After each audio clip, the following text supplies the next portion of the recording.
As we look towards tomorrow, not a bad idea to pack the rain gear for the kiddos, but it's short sleeve weather kind of for this Thursday as we await the arrival of a cold front. They want some extra time, especially out the door, to account for some areas of fog. We're actually going to have passing showers in addition to the possibility of some areas of dense fog. You can see temperatures expected to be around 60 degrees around that pickup time. Earlier in the morning, we may sit that low in the upper 50s. And then check this out. We're going to be near 80 degrees for an afternoon high tomorrow, with once again increasing rain chances due to two rounds. We could have a morning round of scattered showers and then a second round of scattered showers as we look towards the evening hours. Also going to be a breezy day by the time we get towards the afternoon because the front is going to be approaching. Notice we're not going to see a wind shift through the day because the front won't move through until late in the evening. So then we'll see that turn from the south to the north. So we're pumping in that moisture, pumping in that warmth off the Gulf. And so that's why we're going to see that rapid warm up into tomorrow, but also with the moisture increase, the potential for some fog in the morning. So areas of dense fog possible for tomorrow morning. Average visibility probably around 1 mile across our area. 4 a.m. to 8 a.m. is going to be your time frame for when fog will be most widespread and also at its thickest. So a few extra minutes out the door, not a bad idea. Also use those low beam headlights and more importantly, watch for those kiddos that could be playing around area school bus stops. So here's a look at Futurecast as we start you out right now. A couple of these little passing spotty showers, not out of the question, but in terms of measurable rainfall,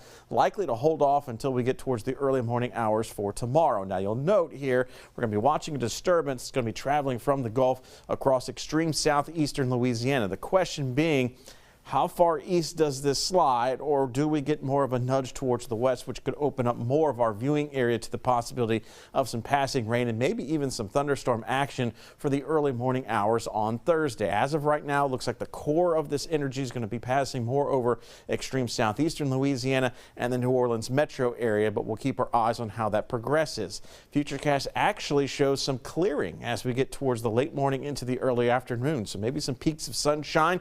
That could re-energize the atmosphere, though, as our front approaches. That could produce a few more in the way of scattered showers and maybe a couple rumbles of thunder. Now, it looks like in terms of timing of rain for the second wave will be more or less right around sunset. So evening hours for these passing showers to move through. Once the front kind of kicks its way through, which will be around 9 o'clock in the evening, we'll see that wind shift. We'll see the drier and cooler air begin to work back in, but the cool down is only going to be temporary this time around. In terms of the amount of rainfall, we're really going to be focusing the heavier rainfall amounts on that first wave of rain that moves from the Gulf across the extreme southeast Louisiana coast. You'll notice some indications here of 1+ inch of rainfall with the broken line, so to speak, tied to the front. Couple tenths of an inch at most tied to that. So we're really not too worried about flood impacts, not worried at all about severe weather.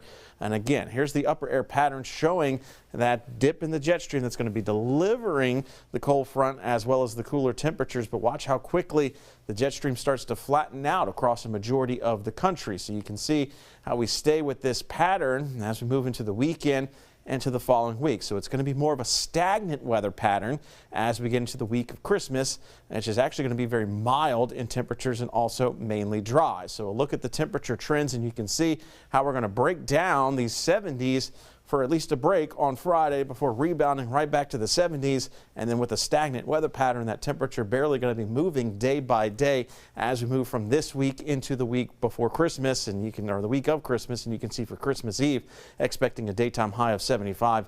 Don't expect any changes going into Christmas Day either. So we'll watch out for that fog in the morning, maybe a few passing showers in the morning, and another round of passing showers as we get into Thursday evening tied to the front. The front delivers about that cooler air going into Friday, especially for Saturday morning. Saturday morning is going to be chilly, but notice how daytime highs Saturday and Sunday, the weekend before Christmas, are going to be in the mid-70s. Oh, by the way, Sunday marks the first day of winter. Not really feeling all that winter-like as we head towards the Christmas season, as those highs stay in the mid-70s and morning starts in the mid-50s.